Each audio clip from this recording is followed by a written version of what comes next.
Good morning, everybody, and welcome to today's workshop, a workshop in a series of 3 on security. And today's workshop will talk in particular about interoperability of security. As usual, you're all muted during the webinar. My name is Els, by the way, and I will be moderating the webinar in the background. So welcome, everybody. As I said, you're all muted, so you're not able to ask your question out loud, but you have the possibility to enter your question in the Q&A panel of this webinar, as shown on the slide. The presentations will go on, of course, but the presenters will take as many questions as possible. Should your question remain unreplied after this workshop, we intend to make a Q&A report available via our website. We will, of course, inform you when that is available. Should you be on Twitter, please feel free to talk about this workshop and use the hashtag training for standards. You can find Standardization at standards for EU. So without further ado, let's open the floor for the agenda, first of all. The agenda is quite packed, so I'd like to inform you that it might take a bit longer than 1 hour, but we are recording the full webinar as well, and we'll make it available online too. You will be informed again when it is available. So should you not be able to stay until the end, please don't worry, because we will share the recording with you. So first of all, my colleague Christina will introduce to Sen and Senelec. Yes, maybe just right away dive into the presentation, Christina, good idea. So please, Christina, as project manager NLE Living, I think you're best placed to go over what Sen and Senelec do. The floor is yours. Thank you. Thank you very much, Els. Good morning. Yes, indeed, I'm Christina Thorngreen. I'm a project manager at Sen and Senelec, following the security sector. And I'm here to give you a short overview of Sen and Senelec and kind of set the context a bit for this webinar. So Sen and Senelec, together with ETSI, are the 3 official European standardization organizations, recognized, in fact, by EU law. Sen and Senelec are made up of 34 national members that you can see on the left here, which are national standards organizations, which in turn are made up of industry associations. And then at the European level, we have Sen and Senelec and ETSI.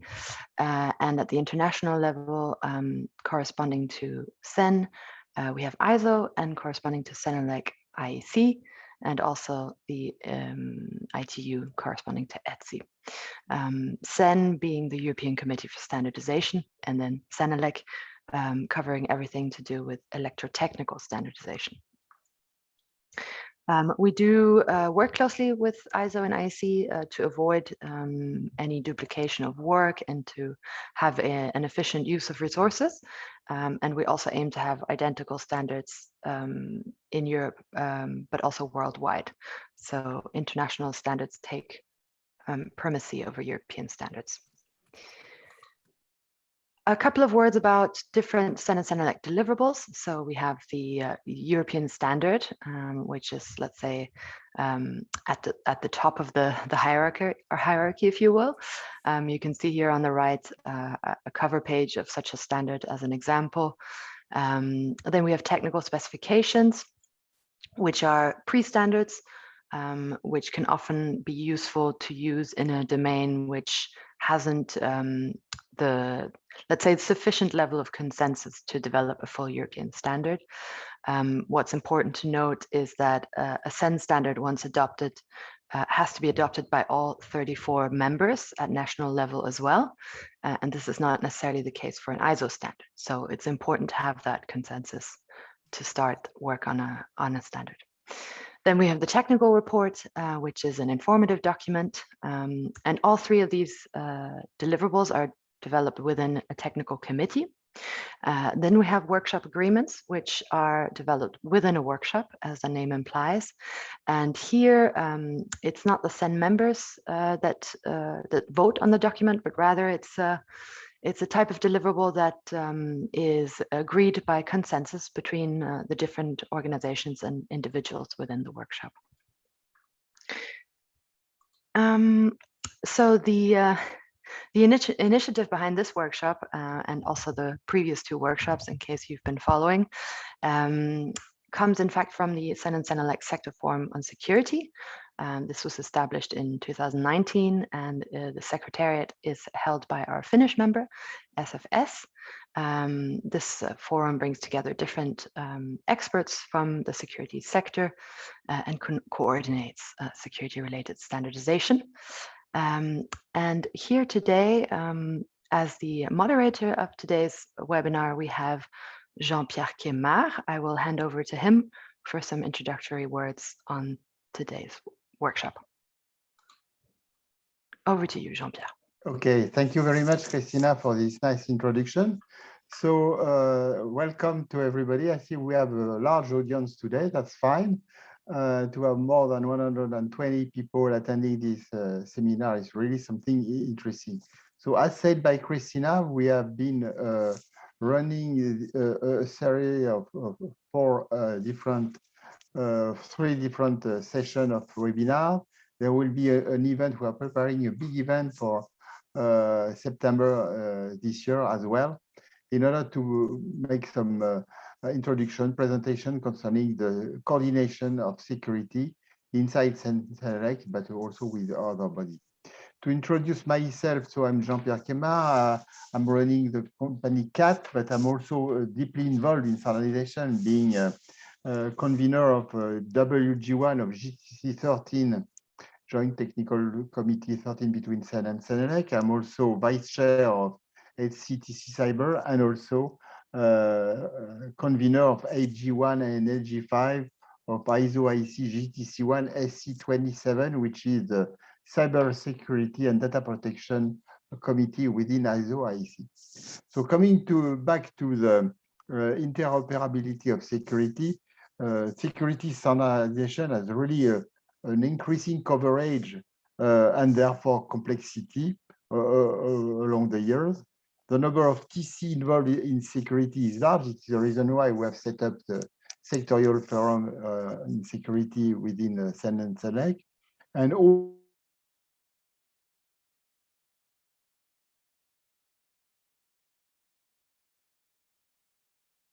is really something which is horizontal and has a broader view, and many elements must be harmonized between standards, terms and definition, data exchange, certification and qualification processes.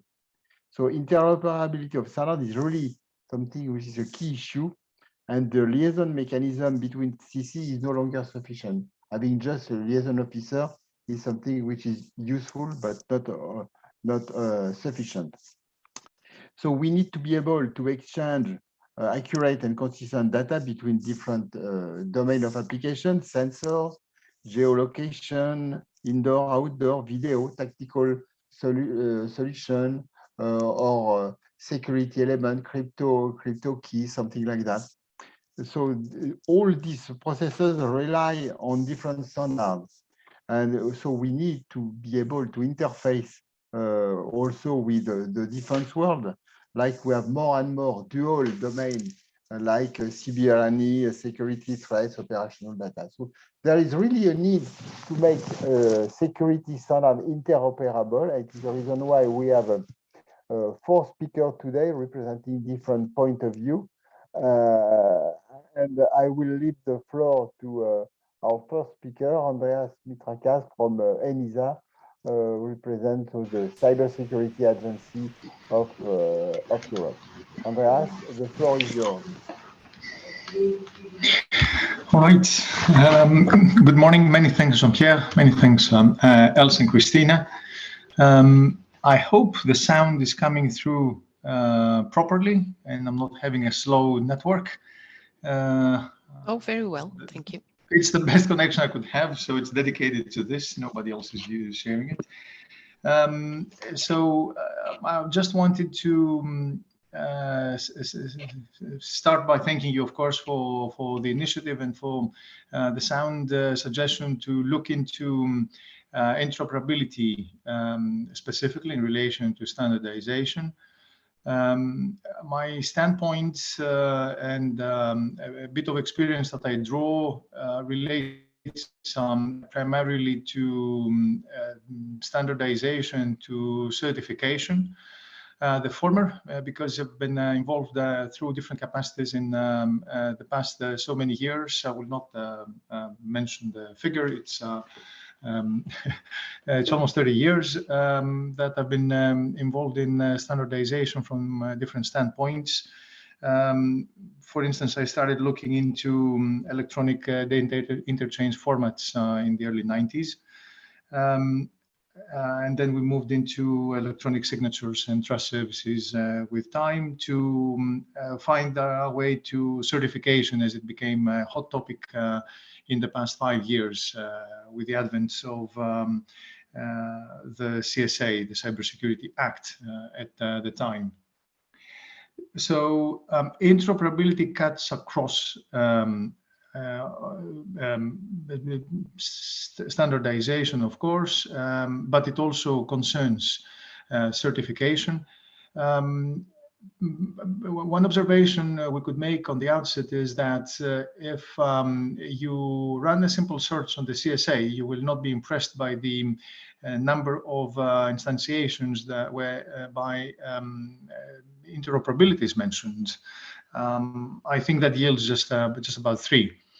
And it might even seem a little bit out of context. So would that be a reason for disappointment? I should think not, because again, interoperability is an implied requirement for certification, and probably an explicit and important visible one when it comes down to standards, because standards have several benefits for whoever cares using them. If you step back and reflect on a fundamental need for standards, where clued up people, experts in a specific industrial area, agree on how specific components of a system would, of a product would work together, that gives them, of course, the ability to economize when they plan for the deployment of such product or system, and work on functionalities that they can do best, so work better in a collaborative manner. So with this in mind, I had 3 items to discuss with you today. I'll give you a glimpse of the certification scheme lifecycle and say a few things about interoperability. Then we've been reflecting on a maturity model of for certification that also involves standardization. I would like to give you a view of that. And I'll say a few things about cybersecurity standardization as we experience it in ENISA. Maybe we can skip to the next slide. So looking into the life cycle, you can see the inner rim of this 2-circle graph, which contains a few cryptic buzzwords and a couple of acronyms.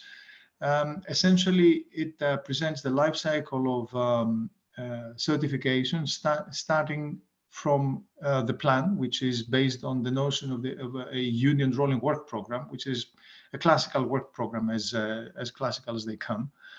And then ENISA has the obligation to act upon this work program. By the way, the work program is proposed by the Commission and looked after, approved by the member states.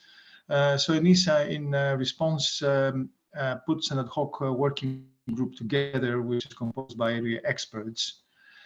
Once this working group passes its opinion, ENISA drafts, of course, the scheme. In the meantime, the member states also have an opportunity to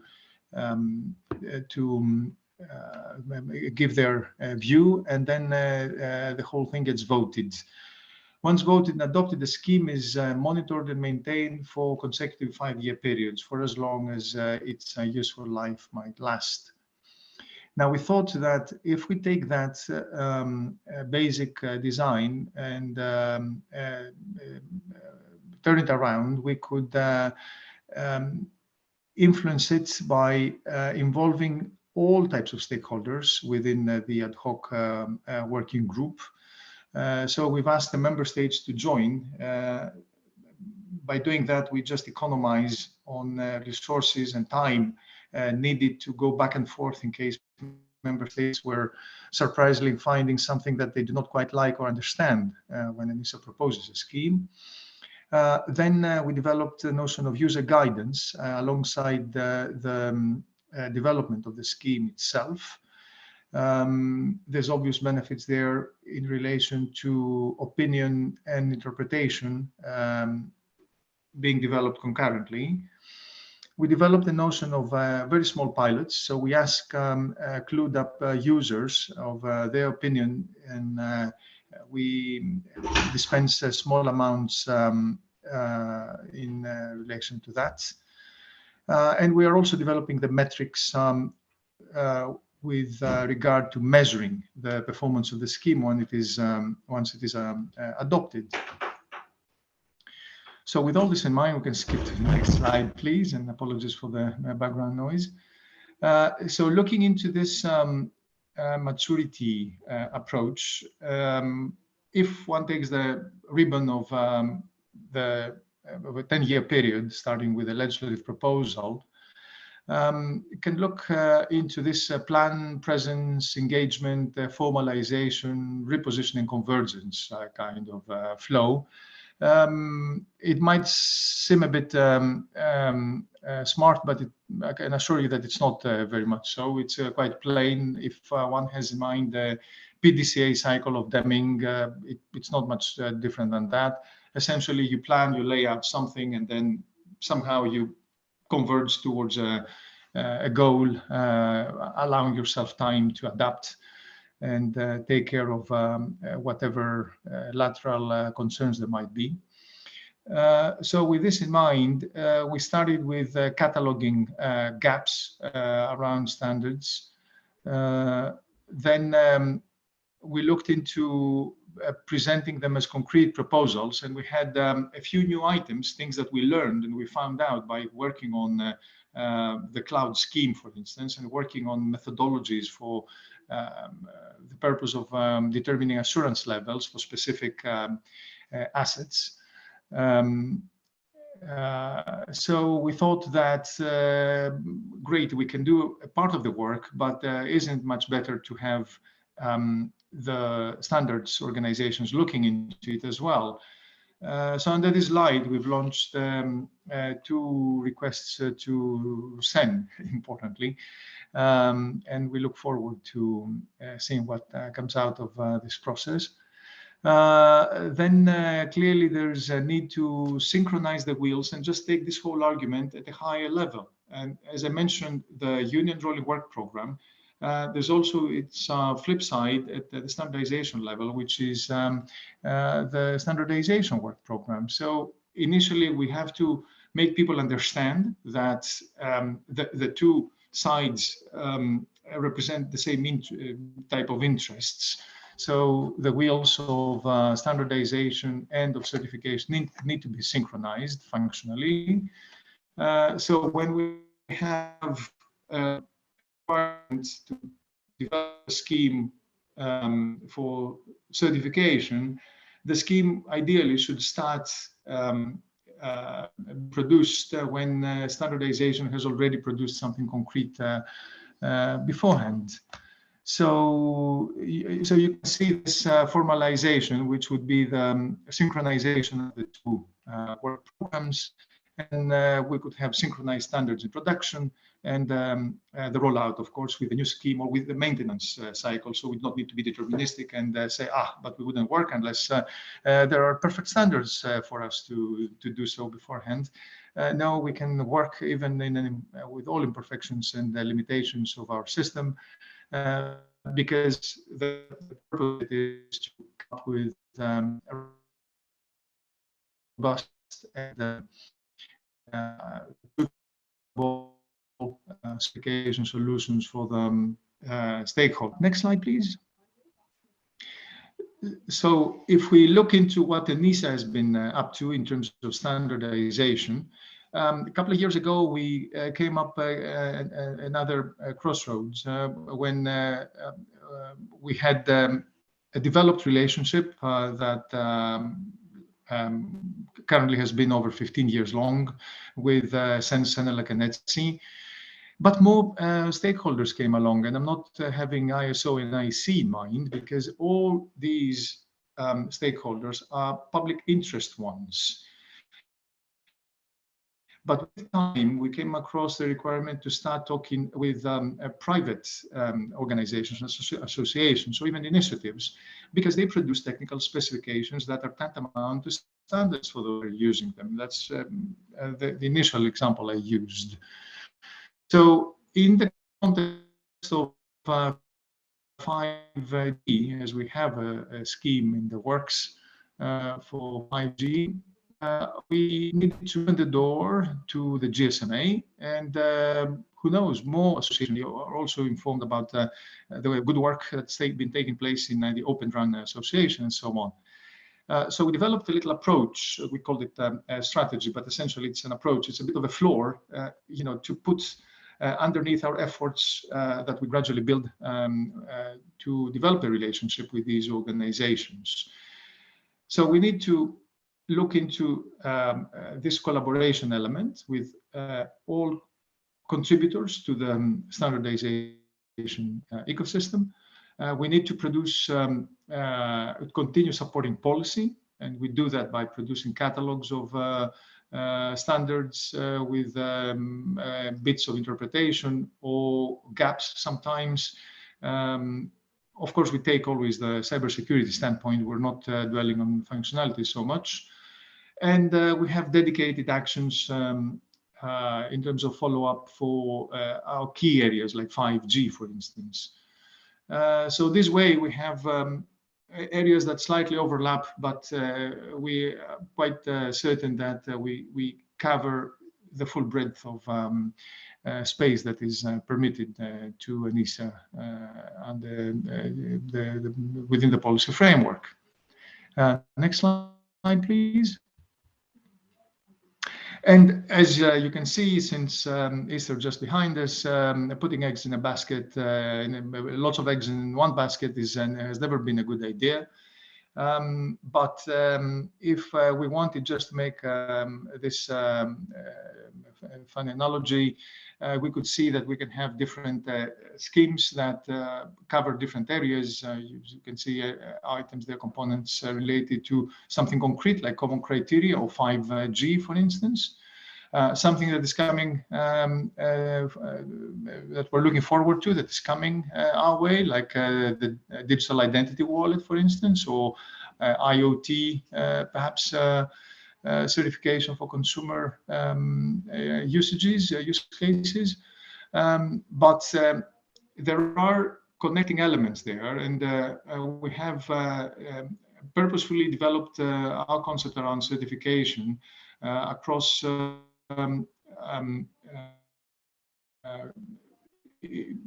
components that crisscross each other.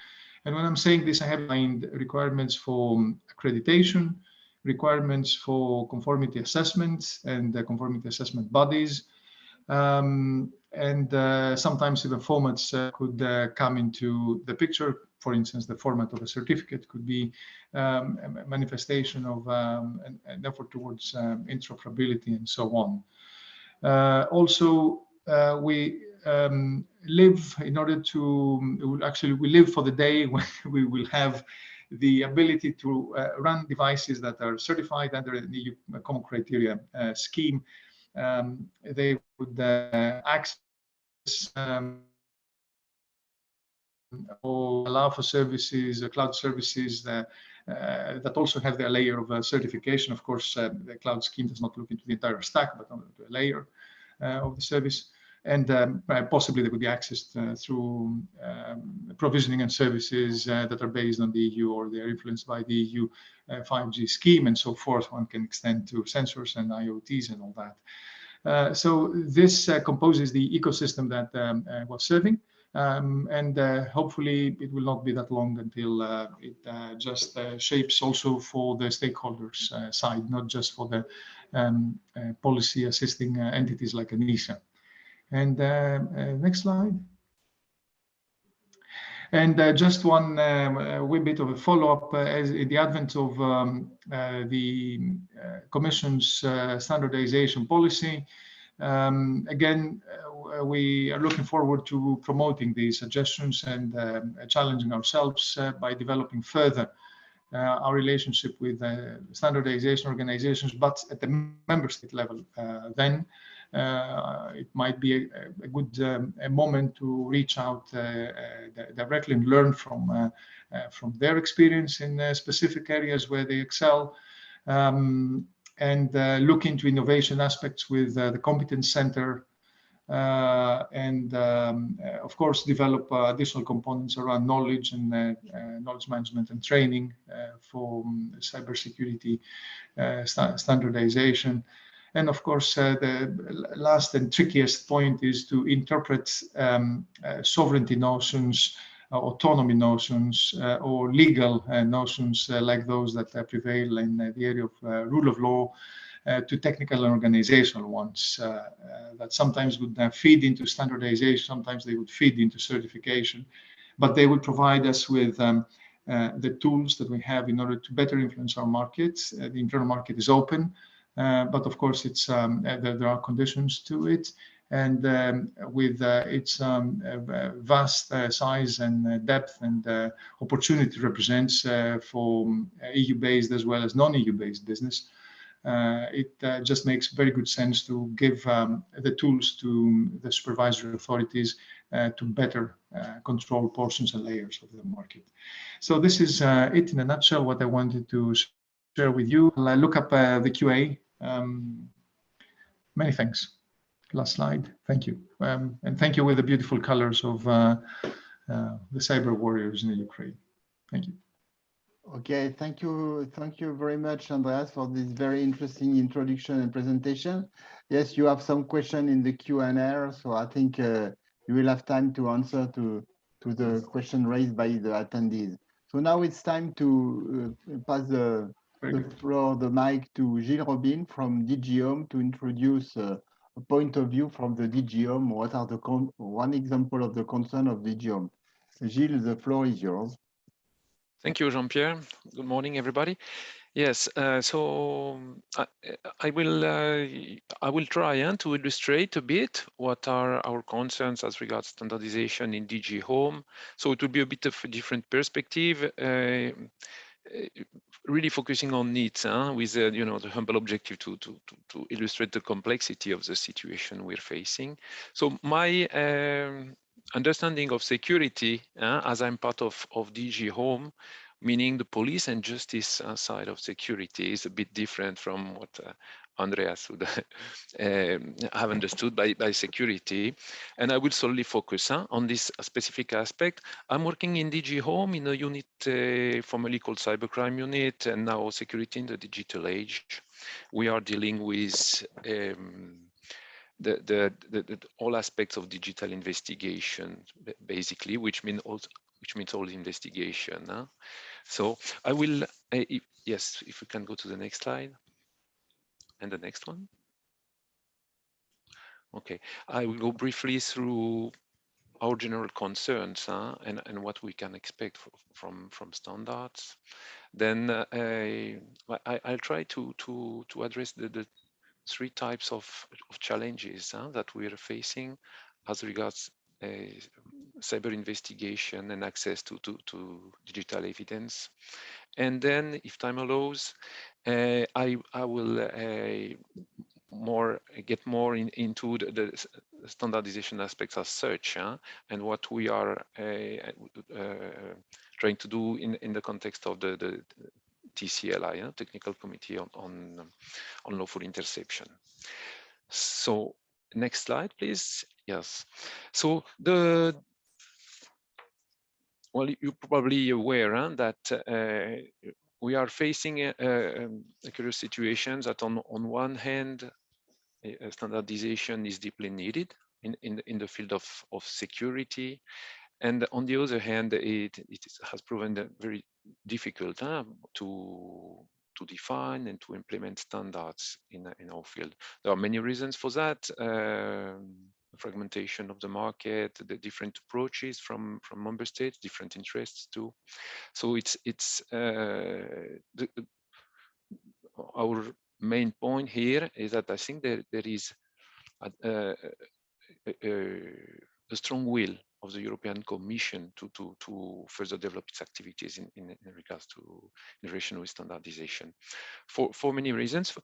Of course, the most obvious one is the development of a stronger EU security market, less fragmented, etc. And Andreas mentioned it, to go to one more digital sovereignty. It's absolutely necessary, even more in the field of security, but there are of course also operational reasons. It is important to build trust with EU citizens with a common level of security services provided in different member states. So with that regard, it's super important to through standards to ensure that both procedures and technology and accuracy, etc., is somehow coherent across the EU. Then there is a development, especially in my field now, which is cyber investigation of joint actions. It is key. We are mostly dealing with counterterrorism, organized crime, and cybercrime, and in the three areas, it's mostly joint operations that are needed. So here there is a need of interoperability at large. And then, and already the main point here in the end is that standards are necessary to have future-proof legislations. Otherwise, keeping pace is impossible. Most legislation, I will illustrate it later, have a strong technological component, and so if we want to and it takes an awful lot of time to issue EU legislation, so we have to build on standards, which unfortunately does not exist most of the time currently. And I will illustrate it a bit with the current legislation, ongoing legislation on artificial intelligence. Next slide, please. It was not that one, I think. Yes. So what do we have in mind when we speak about standardization in our field? It's in relation with data. It's mostly the law enforcement in its activity of either prevention or investigation has to access digital evidence everywhere. It's an investigation without the need to access digital investigation merely does not exist anymore. And as you can imagine, this evidence are mostly in the cloud, most often not located in the EU. They can be encrypted, and then they have to be processed when you have terabytes of evidence. So for all these activities, we need to and then I've not mentioned it, but of course we have to exchange information among services. So we are developing a number of legislation to facilitate those activities, and we also have to deal with more transversal legislation that impact a lot our activities. I will come through it later. So first of all, on prevention, as an example, we are currently issuing a new legislation that will be very important to protect child sexual abuse online, and the idea would be to set new obligations for internet service providers to detect illegal content, so child pornography. But as you know, WhatsApp and other communication apps are end-to-end encrypted. So here you see on one hand we want to describe an objective. On the other hand, we have to think about how it can be implemented without breaching security, privacy, etc. And standards are needed for that. Then we need to access information over the cloud, and we have to access information. Yes, sure. And we have to access information mostly cross-border in third countries, etc. And for the time being, it may take more than 1 year if we want to issue a warrant, to a third country and receive a response. So we are currently issuing a new piece of legislation to ensure that one member state could ask WhatsApp or whatever, or Google, whatever, a piece of evidence directly. But you can imagine that there is a need for oversight, there is a need for cybersecurity, there is a need for processes, etc. So there is strong need for standardization that does not exist currently, with lots of impact on cybersecurity, privacy, etc. Then, of course, we have all this legislation. I mentioned the Digital Service Act, Data Act, etc. They are all introducing new rules that has to be taken in account, but they are taken in account in different standardization bodies, in different technical committees, etc. And they impact the work of the law enforcement, which is mostly dealt with in the NTCC. Then I mentioned the AI Act. If you've seen this new and first of a kind legislation that is not out yet, still under discussion, it impacts. It is a cross-sectorial legislation, but it impacts mostly when it comes to risk, to high-risk application. It impacts mostly police and justice. So we will have our applications will have to comply with the new rules, and here there will be strong needs for harmonized standards, for different standards. Otherwise, it will be very complicated for the law enforcement to even to keep using the tools they are currently using. And then, of course, we have to deal with all cybersecurity related regulations mentioned by Andreas.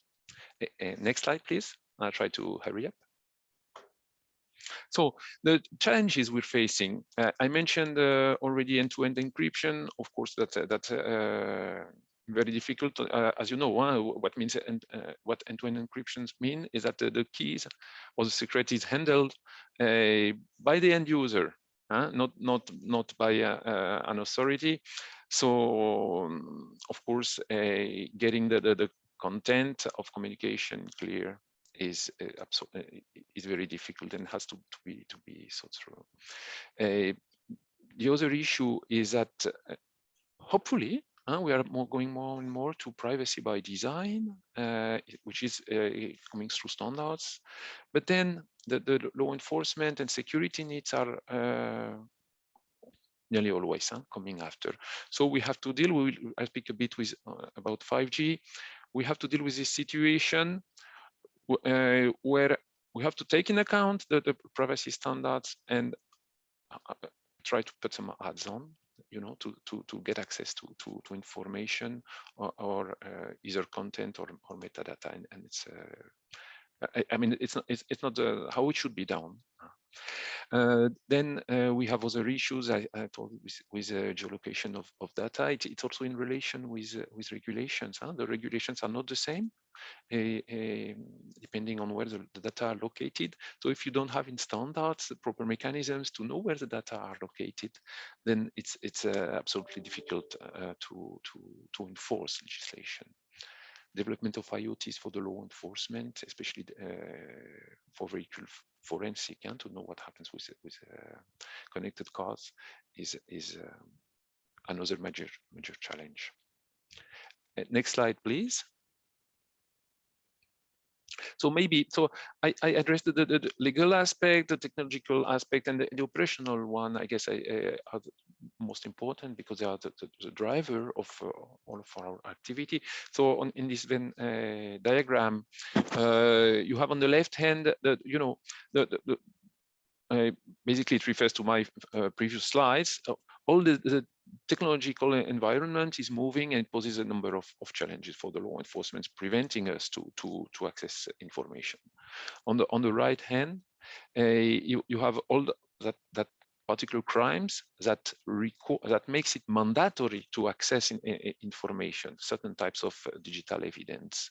And what is currently happening, what we call the going dark phenomenon, is at the same time the legal right for legal authorities to access information, but the impossibility to enforce this capacity due mostly to technological challenges.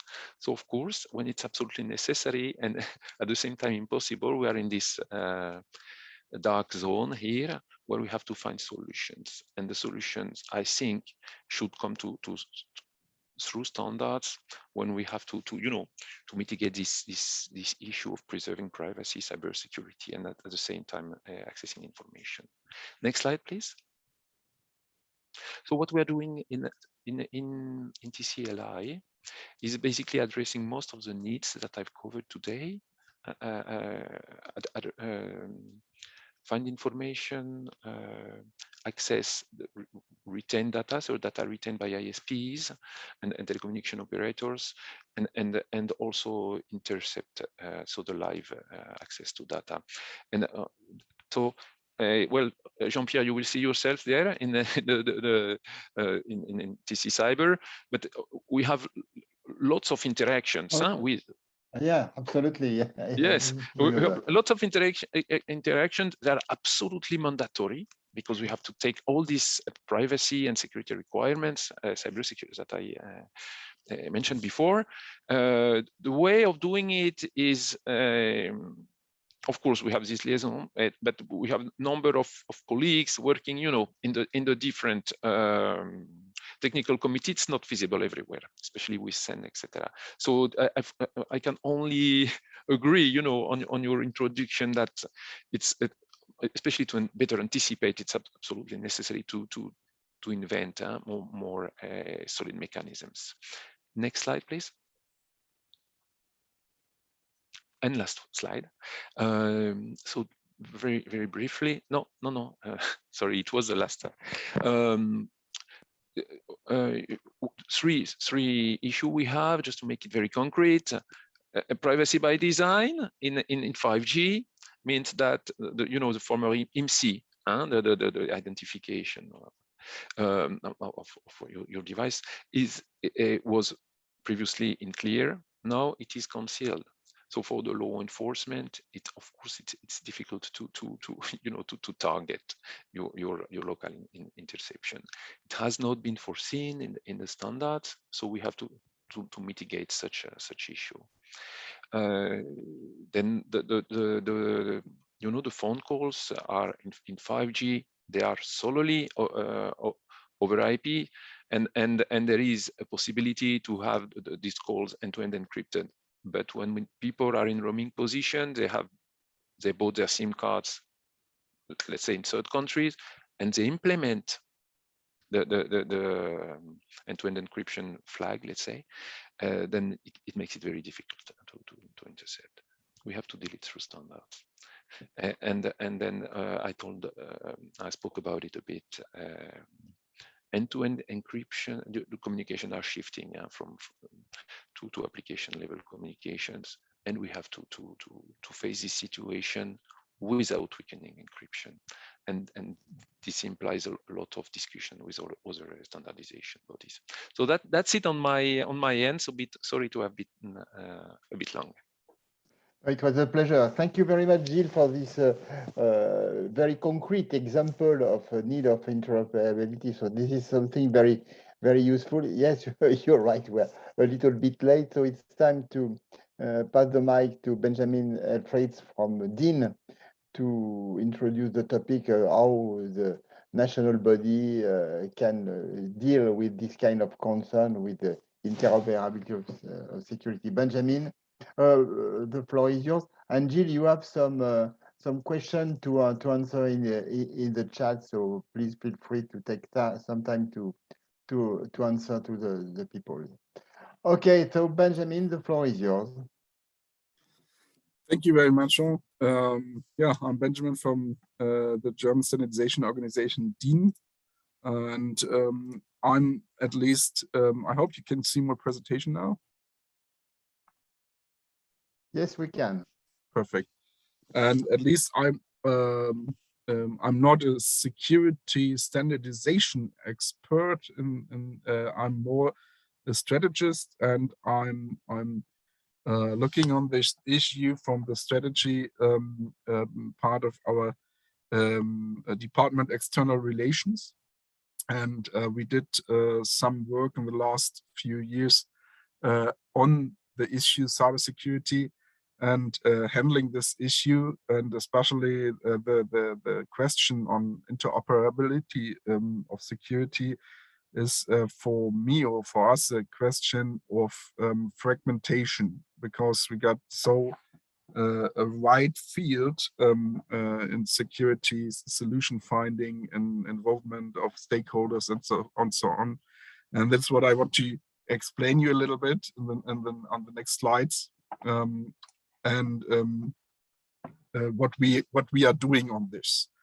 The fragmented field, at least, is got several causes. At least security is not only a digital issue, it is also important to understand, because we have to get together several TCs and so on, which are not only working on or SCs, not only working on IT, on information technology, also on other stuff.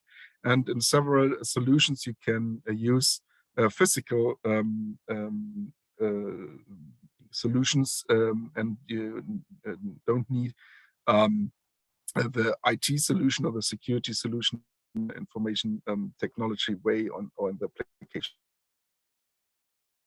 Information technology, digitalization, it's one of the main issues for us, because it's more or less like safety in the physical world. It's a little bit security in the IT world, and so it's a sector overarching issue in every part of our standardization issues in the future.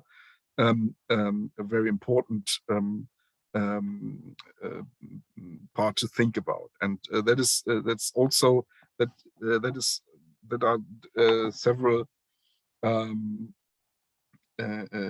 things what are leading to others, to this fragmented field, at least. It is an issue of maximal increasing importance, and also there's a very high pressure. I wrote in the last topic here is the regulation is late.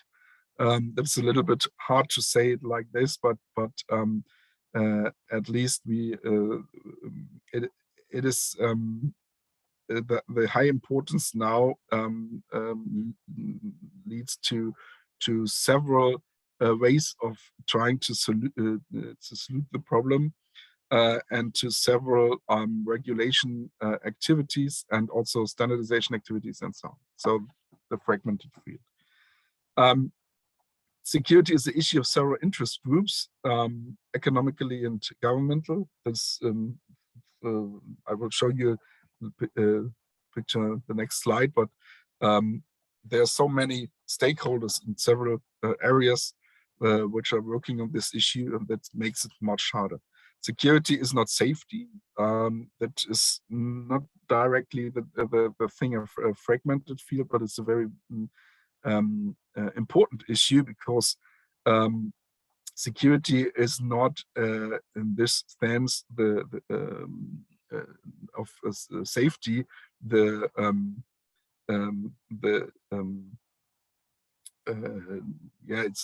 It's not the producer is not at least the only one who is capable for who has to put in the security. The security is there's also always an attacker, and that is not only the work of the producer, at least to solve this problem. Then the next one is it's a protection goal of our time, and that is what I think every stakeholder on this field is clear, or every stakeholder in the European Union says security is a must. Yeah? Security experts are rare. This is really, really important, because that is why we are not so efficient with our system and effective. because we are doing on several places work on the issue security, and we got just a few security experts. And I'm working on the security issue now on this strategy aspects since 8 years more or less, and I think the most experts I already know in Germany. And I also know that they left one place, one panel to go to another one, and they can't do work on in several ones, and so that is a situation what is really hard to get a good, efficient, and effective way to solve the problems there. Several security interest groups are not familiar with standardization or typical ways of regulation, NLF, the new legislative framework. That is also, so they are invented more or less new ways to solve the problem, and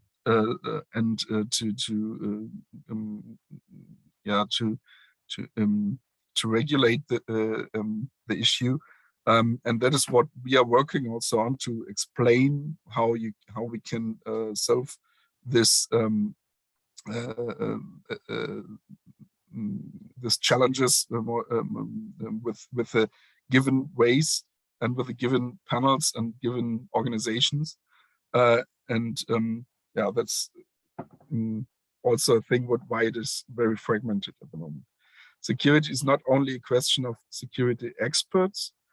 That is really important because they are the producers and the integrators, at the end the users and so on. But especially in Europe, we get many producers which are at least users or clients.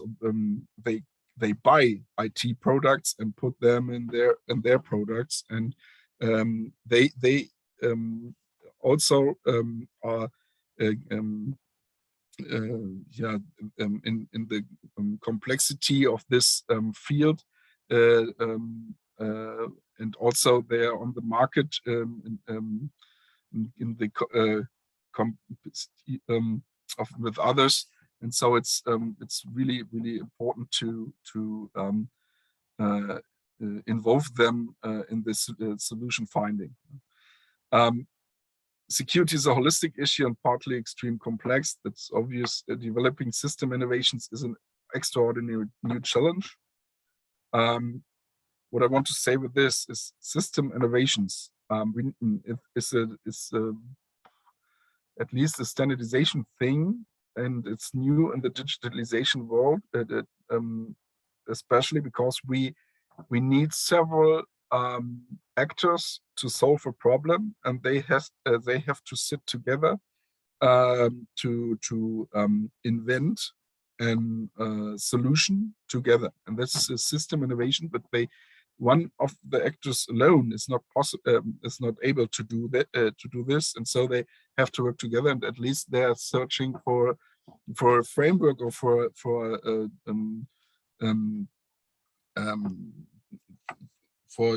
language together, and that at least is standardization. But that you will find,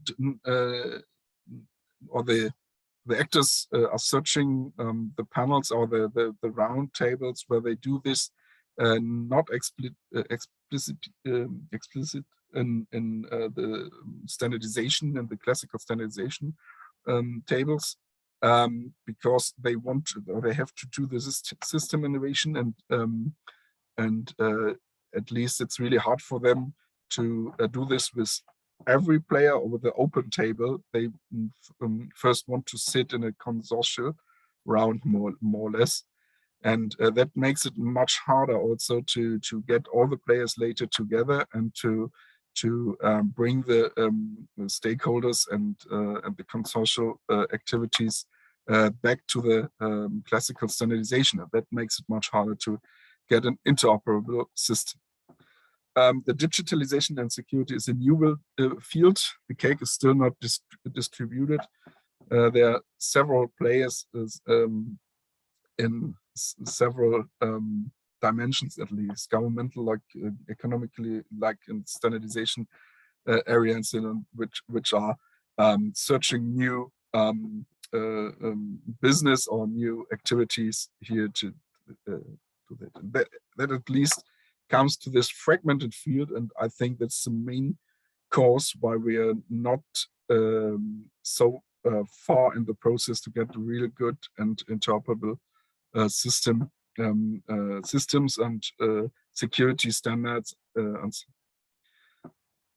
the result, wide and high fragmented field of activities, high fragmentation of definitions and solution findings, critical fragmentation of expert and stakeholder involvement, and critical fragmentation of regulation. That's the last one is especially through the high pressure we got now. And at least it's an ineffective and inefficient handling of the topic. And what are we doing in the German of the German Standardization Organization? I will show you next. First, here's one overview I did 5 minutes ago, so it's not complete and not perfect. But just to show you on regulation, you got several activities like the last or the new one is Cyber Resilience Act, and perhaps it can solve some challenges in the fragmentation. But also there's and the GDPR and the sector directives like machinery directive and so on, the Cyber Security Act and more. And the government, they're on the EU level, the DG Connect, DG Grow, DG Home, but also now with the digital product passport comes DG Environment, for example, in this area. In Germany, it's the Inner Ministry, the Economical Ministry, the Digital Ministry will get new, at least digital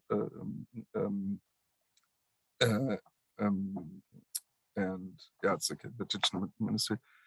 And on the standardization side, you get the classical standardization bodies like DIN, DKE, and CENELEC, but also there you got DIN and DKE, the both. Yeah, they have to work together on this issue because they are both in charge, at least, on this. Then you get the additional standardization organization like W3C, EEE, and so on.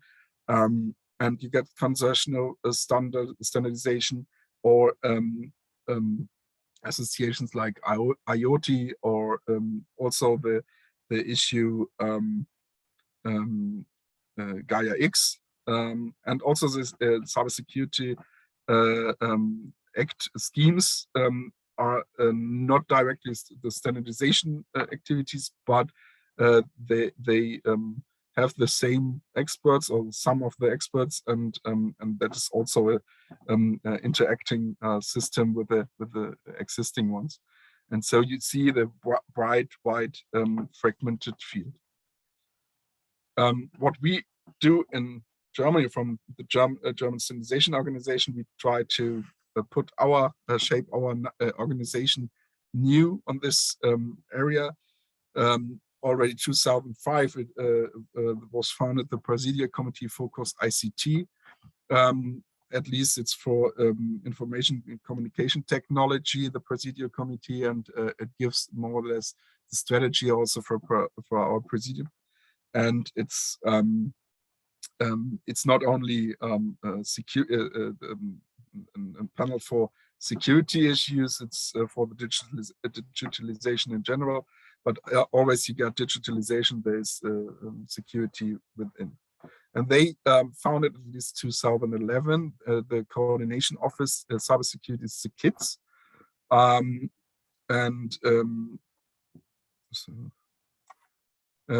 Stania the KIDS is working on issues and to bring several committees. We got several committees together on the issue cybersecurity, and in 2018 we it's not at least we, CENELEC founded JTC 13, and to put all the cybersecurity issues together there. And 2021 we made from DIN and DKE together a community panel, at least, and to reflect, to mirror the JTC 13 and TC cyber activities, and at least we want to mirror there all the activities on the European level. And we founded a department for information security, where we collect all the cybersecurity issues in the information technology level, but they have to network with the other committees on which are also need cybersecurity, or which are also in front of cybersecurity challenges and so on. On the other part, we worked together with our Ministry of Economics and also with the Inner Ministry and others, but especially with this both, also because they got different interests on this issue, and we showed them that we need to work together with both. So they know that also, and they founded the interministerial committee between the Inner Ministry and the Economic Ministry on standardization, with a focus on cybersecurity. That is was founded in 2021, and in 2022 we founded a stakeholder dialogue with the economy, at least, and with the standardization bodies. There was just one meeting now. The next meeting is in 2 weeks, and they are the biggest association of Germany under the BDI, under the Association for Industry, the main association, and they are like in like the Automobile Association, Bitkom, VDMA, Machinery, ZVI, it's Electronic Economy, and also the Certification Institute, TÜV, Verband, the Association of the Certification Institutes. And we want to shape on this way the several stakeholder interests and to bring them together, because we are not able to do, especially the political, bring together political interests from the economy and the government. It's not an issue for the standardization organization in particular. So we founded this roundtable, the stakeholder dialogue, on a very, very high level, and we hope that we can help on this way also put more focus on the standardization and the classical bodies, and we are already on this way. And so perhaps we can help a little bit on the on reducing the fragmentation. Also, from the Focus ICT, from the Presidial Committee, we started a task force 2 years ago on this issue. And there were a contribution about the need of EU-wide cybersecurity requirements, and the need of a new legislative framework regulation. And in that year also we got the RED regulation now. That's the first really cybersecurity regulation we got in the NLF, and we also said we need something like a bridge between this EU Cybersecurity Act and the new legislative framework. Several stakeholders think the new legislative framework is perfect for also for the cybersecurity issue, without big movements on the regulation. But the Cybersecurity Act, the ENISA, and the schemes and so on, that has to work good together. And we are working now with the Bundesamt für Sicherheit und Informationstechnik, the organization for information security under the Ministry of the Inner Ministry of Germany, together on a new contribution. I don't know if it's possible, but we are working together to find possible ways.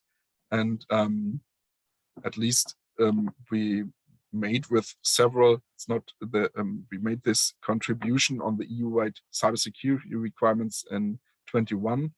Also to present the need for an NLF regulation there, but the economy associations, Bitkom, Fordema, and ZVI, they made more. They wrote a concrete possible Annex 1 to for the essential requirements of such an horizontal approach.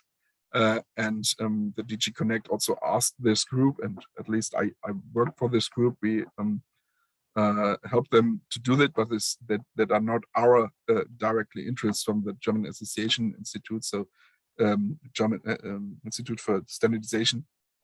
So it's the work from Bitkom, Fordema, ZVI, the economy, and they also made a contribution on the possible assignment of conformity assessment procedure. And DG Connect was very happy about this input because we worked. They worked really hard on it, really detailed. Everybody who is interested in these contributions, I will send it to them. It's no problem. And yeah, we try to work harder on this issue with the inner ministry and with the DG to get a good solution for less fragmentation at least. And a picture I want to the last slide at least presentation slide is that we already got now the RED delegated acts on cybersecurity, and we contribute at least that it might be logical to get a horizontal cybersecurity regulation, and the standardization work we already do on the RED we can use for horizontal regulation, and also the Cybersecurity Act and the horizontal regulation. That at least there it would be defined. It will be defined how it works, might work together. And then with the horizontal regulation, it's named how it's horizontal regulation. It got also already a name now, Cyber Resilience Act, and that is what we're working at the moment about. And at least reducing the fragmentation is a community mission, and is a mission to get horizontal interaction on, and that is what we try to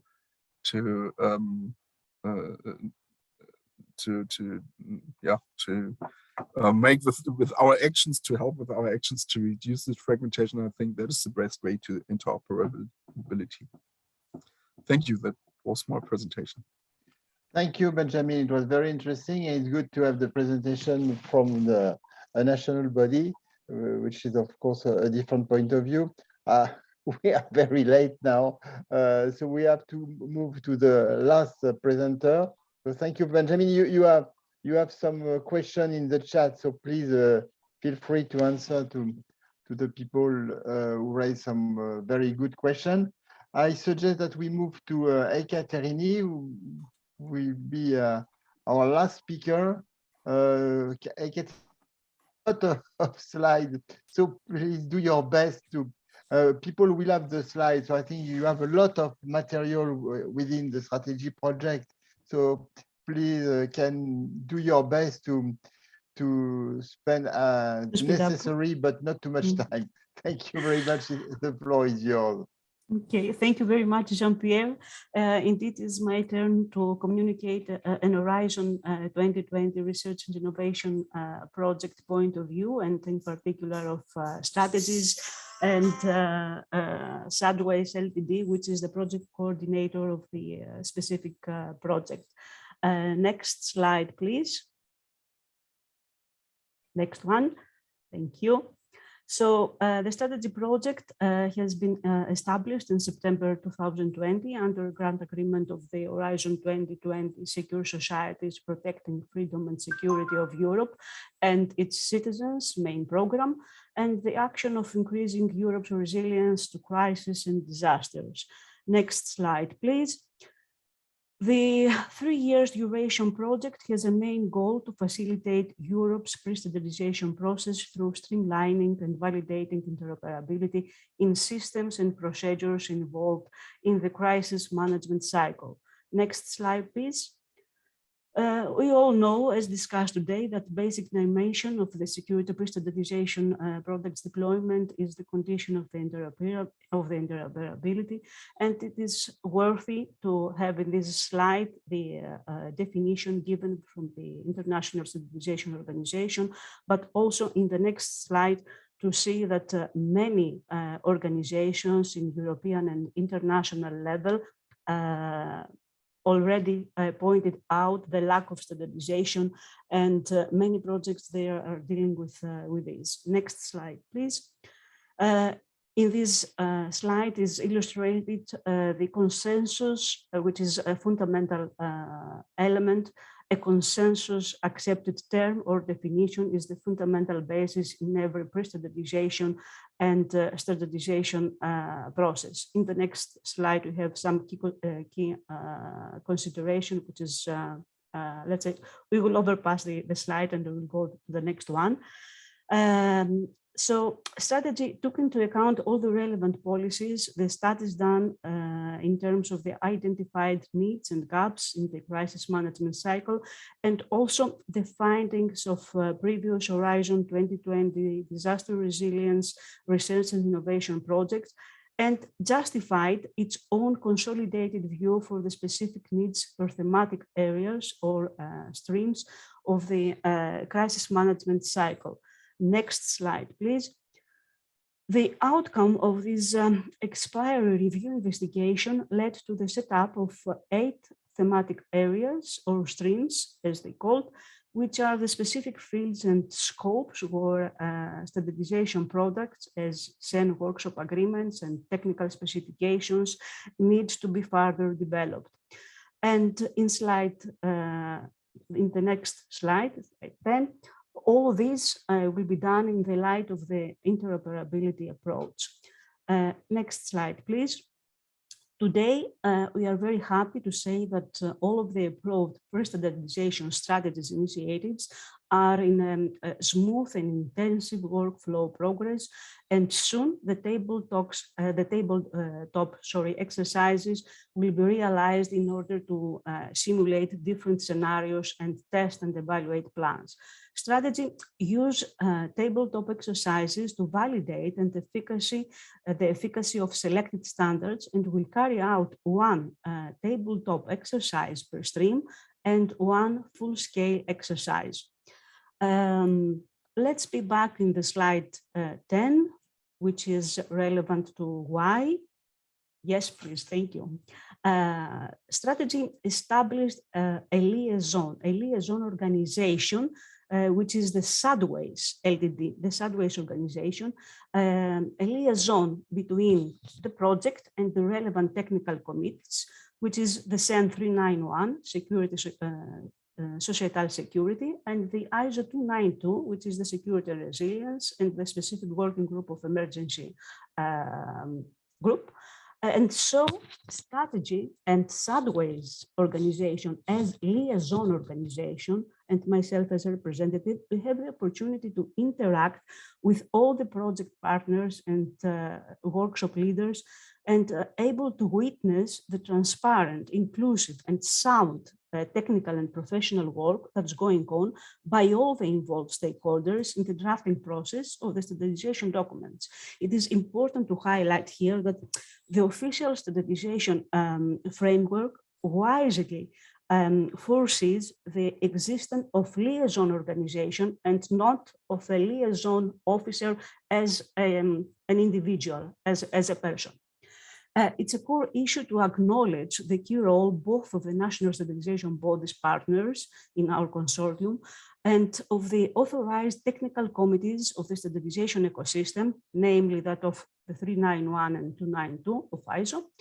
The last ones have been examined, evaluated, and approved the proposals submitted by the strategy project in order to deliver new useful standardization products to Europe. Due to the ballot procedures, the member states' national standardization bodies are able to be aware of all these efforts to vote, to give an opinion on the proposals, and to enhance their national mirror committees that engage to operate under these thematic areas and communicate best practices, lessons learned, and other insightful suggestions or recommendations. In addition, the CEN and ISO liaison framework facilitates the fulfillment of this effort under a well-established mechanism of communication, accessibility to documents, and interaction rules and opportunities.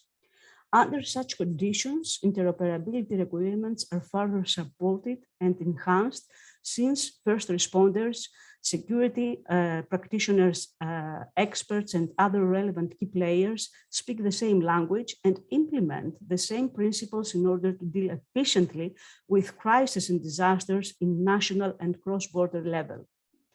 In a very limited life cycle, from 1 to 3 years, Horizon 2020 research and innovation projects are achieving to perform as living labs, as swarms of eager workers who deliver usable outcomes that can be valorized immediately by the relevant stakeholders who took part in its design and deployment from the very beginning.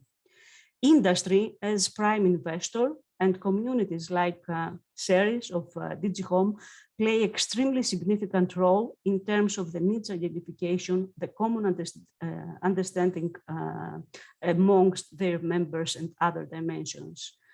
The European venture is resilient, robust, and efficient, taking also into account the alliances, the agreements, and the memorandums set out within the European Union and beyond. Thank you all. Jean-Pierre, I think that I managed to. Yes, to you were fantastic, Catherine. Yeah, really, it's a pleasure to have you on board. Thank you very much. So, thank you to all the speakers. I think we have had a very interesting exchange. I'm really sorry because I think we are very short in time. I'm really sorry for that, but I think I can draw a few conclusions right now. First, it's really an issue. We have identified something which is really a concern, and all the stakeholders are okay to say that we have to do something on that point. Some tasks are already been started, and it's good to have that the different stakeholders have share some view on how to proceed. And what I suggest, but I speak under the control of Christina, I think this topic must be addressed again in our security event of September. We plan to organize a sectorial forum, and perhaps we have to start some task force on this work and to discuss a little bit further, because we have had a lot of questions in the chat. We have had a lot of very interesting exchange and a lot of questions. So thank you, all of you. Thank you for the very smart speakers. Thank you for Sentinelec for the organization. It was perfect. So now, Christina, the floor is yours. Thank you, Jean-Pierre. Yeah, no, just to thank everyone for attending, for your patience and all your questions.